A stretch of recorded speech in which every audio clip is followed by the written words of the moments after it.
Welcome to the Kromlech Deep Dive.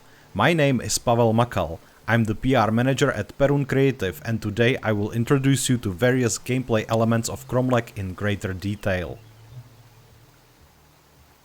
Kromlech is an action-adventure RPG set in a dark, low-fantasy world influenced by Celtic mythology and aesthetics. The game also has roguelite elements, but more about them later. Here you can see our hero Kromlech walking towards the village of Letrek, the first of many settlements you will encounter on your journey. The world is fully handcrafted, there is no procedural generation, and we also used a lot of our own photogrammetry assets, such as flowers and other elements. The size of Kromlech is inspired by old-school RPGs such as Gothic. We didn't want to make a huge but mostly empty open world. Instead, every nook and cranny has its meaning, and curious exploration is rewarded. Our game map is also very vertical. There is a lot of deep caverns and crags, but also high mountains with beautiful vistas. Meet Paladix, the village druid.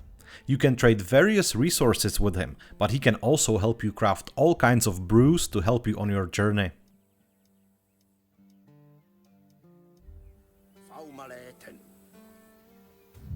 Now, let's take a look at our gear system.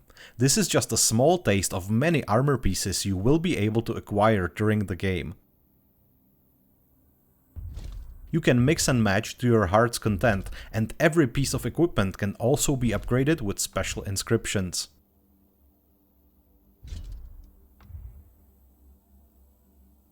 Since the game world is pretty dangerous, it would be wise to go out with a weapon. In Kromlech you will battle your enemies with various swords, axes, maces or clubs. You can even dual wield them or use them with a shield.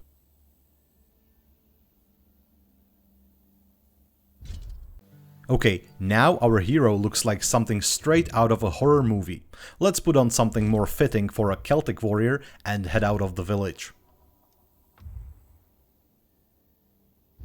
Even though Kromlech is a fantasy game at its heart, the environment, houses and civilian clothes were researched and consulted with historians to portray life in Celtic settlements in Central Europe some 600 years before Christ.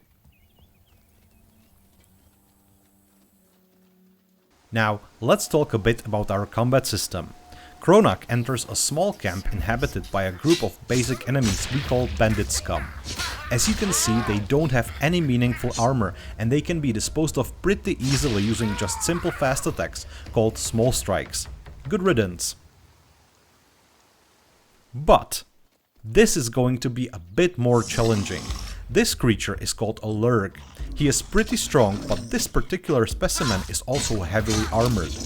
As you can see, small strikes don't cause any damage aside from filling his stagger bar and also your so-called heat bar. This is the moment our very own combat system comes into place.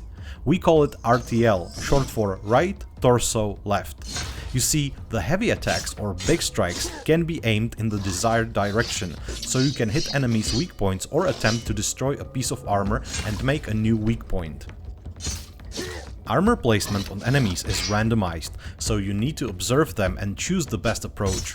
Keep in mind that if you destroy a piece of armor on an enemy, you won't be able to loot it later. One of the cool features of our combat system is that some enemy attacks are based on their equipped armor. For example, if the lurg has a pauldron, he might perform a very nasty shoulder charge. So even if you found a weak spot already, it might be a good idea to destroy his pauldron so he loses that ability.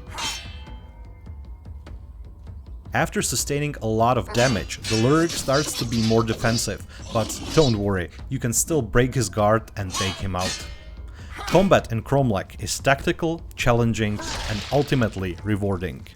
Now it's time to introduce you to our core gameplay loop. As I mentioned in the beginning, Kromlech has roguelite elements. The story takes place in a 30-day cycle. One day can be as long as you want and you end it either by going to sleep or by dying. Resting is important as it replenishes your endurance meter.